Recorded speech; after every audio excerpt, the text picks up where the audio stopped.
একটা কথা মনে রাখবেন, আপনার সংসার জীবনে আপনি কতটা সুখী বা আপনার হাজব্যান্ডের সাথে আপনার সম্পর্ক কেমন কখনোই অন্যকে বলতে যাবেন না। হ্যালো এভরিওয়ান, আসসালামু আলাইকুম। কেমন আছেন সবাই? আই হোপ সবাই অনেক বেশি ভালো আছেন। আলহামদুলিল্লাহ, আমিও আমার পরিবার পরিজন নিয়ে ভালো আছি। এই তো প্রতিদিনের মতো আবার একটু নতুন ব্লগ নিয়ে এসেছি আপনাদের মাঝে। আশা করি আজকের ব্লগটা আপনাদের অনেক বেশি ভালো লাগবে।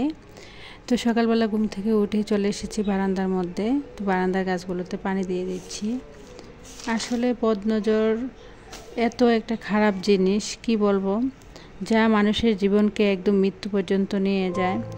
আমার লাইফে আমি যখনই আমার সংসার জীবনে কোনো না কোনো কাজ করি না কেন, ধরেন কোনো একটা ভালো কাজ করলাম, যদি কারোর সাথে প্রকাশ করি, ঠিক তারপর থেকে আমার সংসারে অশান্তি লেগে যায়। আর স্বামীর সাথে সম্পর্ক কেমন যখনই কারো না কারো কাছে শেয়ার করি, ঠিক তখনই আমার সংসারে কোনো না কোনো ঝামেলা লেগেই থাকে।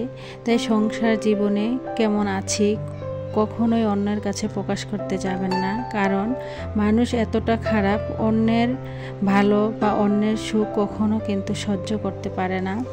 বদনজর, কালো জাদু, তাবিজ, টুনা যদিও আমরা বিশ্বাস করি না, কিন্তু সেগুলো কিন্তু একদম সত্যি।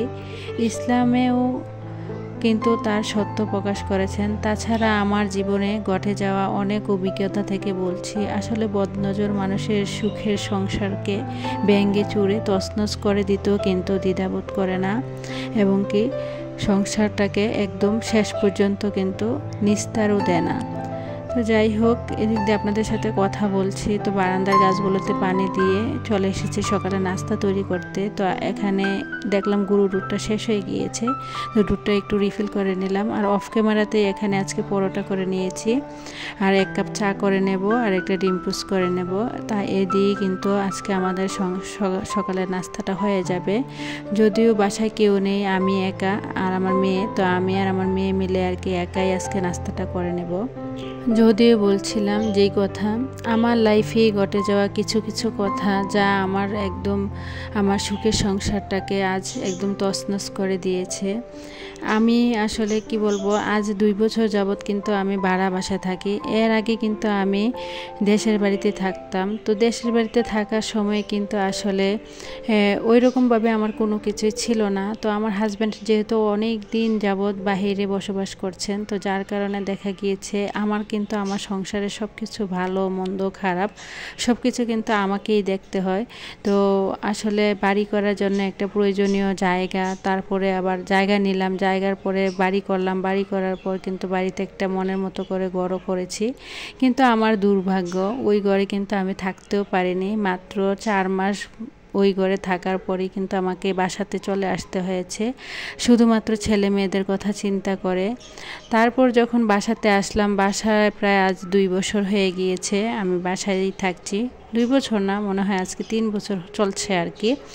তো যাই বাসায় থাকার পরে এখানে আর কি, যেখানে আমি বর্তমানে আছি, না শহর না গ্রাম, তবে এখানে জায়গাটা অনেকটাই উন্নত। তো এখানে আসলে জায়গার দাম অনেক বেশি। প্রতি শতক জায়গার দাম কিন্তু 25 থেকে 30 লক্ষ টাকা, যা কিন্তু আসলে আমাদের মতো মধ্যবিত্ত ফ্যামিলির মানুষরা কখনোই কিন্তু 1 শতক জায়গা কিনতে পারবে না, বা 1 শতক কিনতে পারলে দেখা গিয়েছে কখনো কিন্তু তাতে একটা ঘর করা যায় না।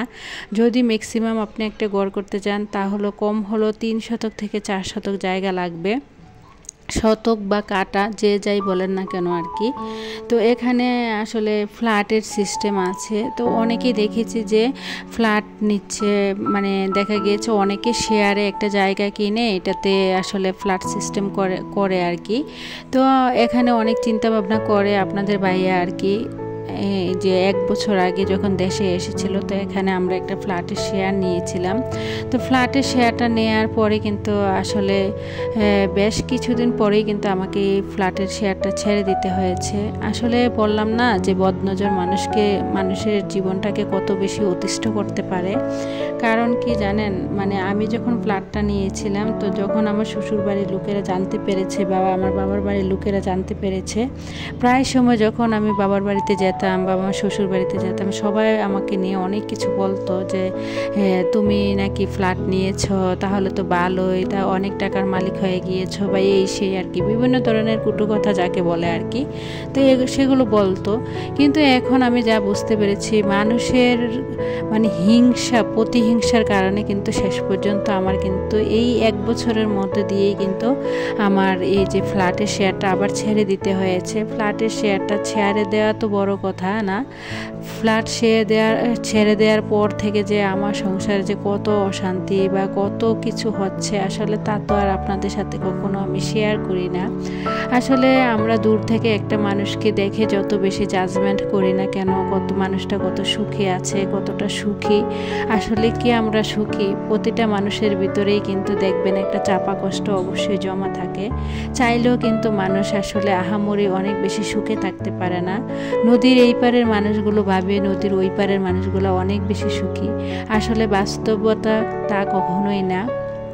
নিজের চোখ দিয়ে যখন দেখবেন, অনুভব করবেন, তখনই বুঝতে পারবেন আসলে মানুষটা কত বেশি সুখী বা কতটা ভালো আছে। তো যাই হোক, আমি একটা কথাই বলবো, আপনার সংসার জীবনে যাই কিছু হোক না কেন, আপনি কখনো কিন্তু কারো সাথে আসলে শেয়ার করবেন না, এতে করে কিন্তু আপনারই ক্ষতি। মানুষ এত বেশি হিংস্র, কি বলবো, নিজের ভালো ছাড়া অন্যের ভালো কখনো কিন্তু দেখতে পারে না। তো যাই হোক, এদিক দিয়ে আপনাদের সাথে কথা বলতে বলতে সকালে নাস্তা খেয়ে পুরো বাসাকে অফ ক্যামেরাতেই আজকে পুরোটা বাসা গুছিয়ে নিয়েছি। তারপরে সোজা চলে এসেছি দুপুরে রান্না বান্না করার জন্য। তো আজকে দুপুরে রান্না করব আসলে চিংড়ি মাছ দিয়ে, আসলে চিংড়ি মাছ দিয়ে আর লতি দিয়ে আর কি, কচুর লতি, আর এখানে ডাল রান্না করে নিচ্ছি টমেটো দিয়ে।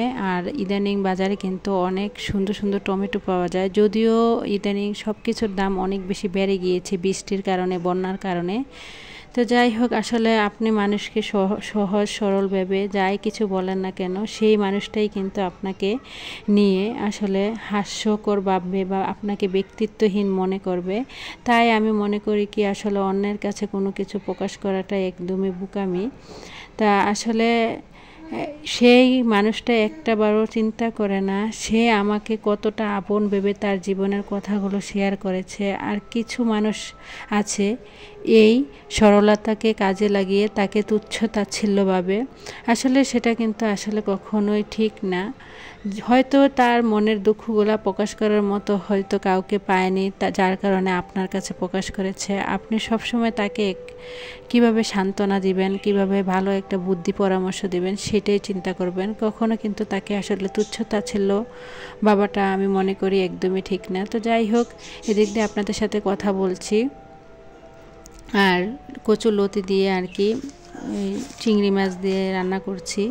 সংসার এমন একটা জায়গা, হয়তো তাকে মানিয়ে নাও, না হয় মেনে নাও।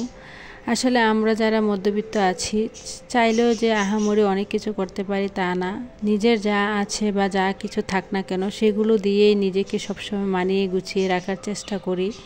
আর আসলে সেগুলোর মধ্যে দিয়ে যদি মানিয়ে গুছিয়ে রাখেন, তাহলেই দেখবেন সংসার জীবনে আপনি সুখে থাকতে পারবেন। সংসার জীবনে সুখী হতে হলে বেশি কোনো কিছুর প্রয়োজন হয় না। নিজের বুদ্ধি, জ্ঞান, আমি মনে করি কি নিজের ধৈর্য, সেগুলোকেই বেশি কাজে লাগাবেন এবং কি প্রাধান্য দিবেন। দেখবেন আপনি এমনিতেই সুখী। আপনার চাহিদাগুলো যদি কম হয়, আপনার হাজব্যান্ডের ইনকাম কম বা বেশি হোক, তাতে কোনো আসলে ম্যাটার করে না। আপনার চাহিদা বা আপনার চাওয়া পাওয়াগুলো, আপনার ইচ্ছেগুলো যদি কম হয়, দেখবেন আপনি এমনিতেই কিন্তু অনেক বেশি সুখী। সুখে থাকতে হলে হাজব্যান্ড ওয়াইফের ভিতরে ভালো বন্ডিং বা ভালো সম্পর্ক। সংসার জীবনে আসলে আহামরি কোনো কিছুই চাওয়া পাওয়া থাকাটা আসলে আমি মনে করি ঠিক না। যদিও আহামরি বেশি কোনো কিছু মানে পেতে চান, তাহলেই দেখবেন সংসার জীবনে দুঃখ কষ্ট ছাড়া কখনো সুখের মুখ দেখবেন না। তো যাই হোক, এদিক দিয়ে রান্না বান্না শেষ করতে করতে কিন্তু দুপুরে খাওয়া দাওয়া হয়ে গিয়েছে। তো এখানে আর কি একদম মাগরিবের আগ মুহূর্তে তো আমি একটু বাজারে গিয়েছিলাম। তো আমার মেয়েটা আজ কয়েকদিন যাবত মানে বলছিল তরমুজ খাবে। তো তরমুজ কিন্তু ইদানিং বাজারে পাওয়া যাচ্ছে, যদিও পাওয়া যাচ্ছে তা কিন্তু কেজি দরে বিক্রি হচ্ছে। তো আমি যেই তরমুজটা এনেছিলাম প্রায় 2 কেজির উপরে, প্রায় 3 কেজির কাছাকাছি ছিল আর কি তরমুজটা। দেখতে যদিও ছোট আমরা ভাবি, আসলে ওজনের দিক থেকে যে এত ওজন হয়ে যাবে আমি কখনোই কিন্তু ভাবিনি। আমি হয়তো ভেবেছিলাম 1 থেকে 2 কেজি হবে।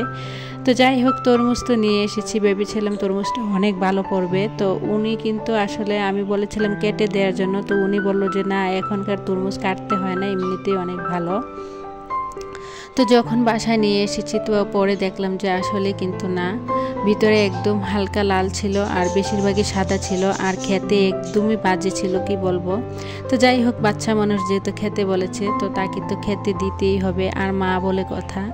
তো ভিডিওটা এই পর্যন্তই, সবাই ভালো থাকবেন, খুদা হাফেজ, আসসালামু আলাইকুম।